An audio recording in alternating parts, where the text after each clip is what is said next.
এই কাজ করতে গিয়ে শিখেছি একটা ছোট সহায়তা কত বড় পরিবর্তন আনতে পারে। যখন কেউ বলে আপা আপনার জন্য আমার বাসায় এখন টিউবওয়েল আছে, বা আপা আপনার জন্য আমার বাসায় এখন স্বাস্থ্যসম্মত স্যানিটেশনের ব্যবস্থা আছে, বাথরুম আছে, তখন আসলে অনেক ভালো লাগে। আর এটার কারণে আমি এটা মনে করি যে বাচ্চা কাচ্চা অসুস্থও কম হয় এবং স্কুলেও যাইতে পারে। আমি জাকিয়া সুলতানা, যশোরের আরআরএফের এই অঞ্চলের একজন মাঠকর্মী। আমি প্রতিদিন এই রাস্তায় আসি, মানুষের সাথে কথা বলি, মানুষের কথা শুনি এবং তাদের একটু সুন্দর জীবন গড়তে তাদের পাশে থাকার চেষ্টা করি।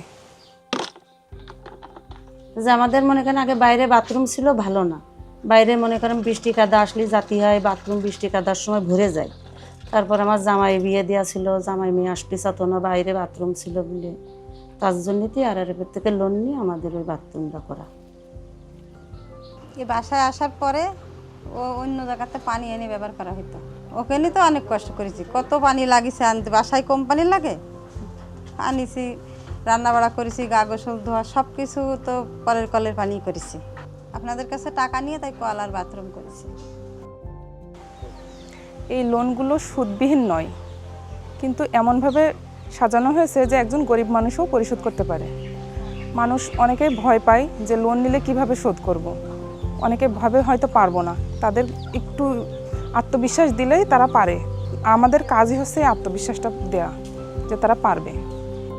আমরা যদি পাশের দেশগুলোর সঙ্গে একটু তুলনা করি, সেখানে আমরা দেখব যে ওয়াটার অ্যান্ড স্যানিটেশনে কিন্তু আমরা এগিয়ে রয়েছি, কিন্তু এই স্যানিটেশন প্রোগ্রামটা আরও স্বাস্থ্যসম্মত করা প্রয়োজন। এর জন্য দরকার হয় হলো সক্ষমতা, আর্থিক সক্ষমতা, কিন্তু আমাদের মানুষের সেই আর্থিক সক্ষমতা ওই পর্যায়ে কিন্তু এখনও যায়নি। তো সেক্ষেত্রে আমরা এর সঙ্গে যুক্ত করেছি হলো ক্রেডিট। যারা সুপেয় পানি এবং হলো স্বাস্থ্যসম্মত টয়লেট তৈরি করতে চাই, তাদেরকে কিন্তু আমরা আমাদের মাইক্রো ক্রেডিট প্রোগ্রাম থেকে ঋণ সহায়তা দিয়ে থাকি।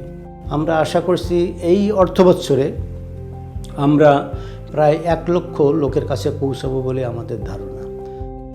স্বাস্থ্যবিধি এবং স্যানিটেশন এই অঞ্চলে এখনও অনেক পিছিয়ে, সচেতনতার অনেক অভাব আছে, যেগুলো নিয়ে আমরা কথা বলি নিয়মিত এবং সমাধান দেওয়ারও চেষ্টা করি।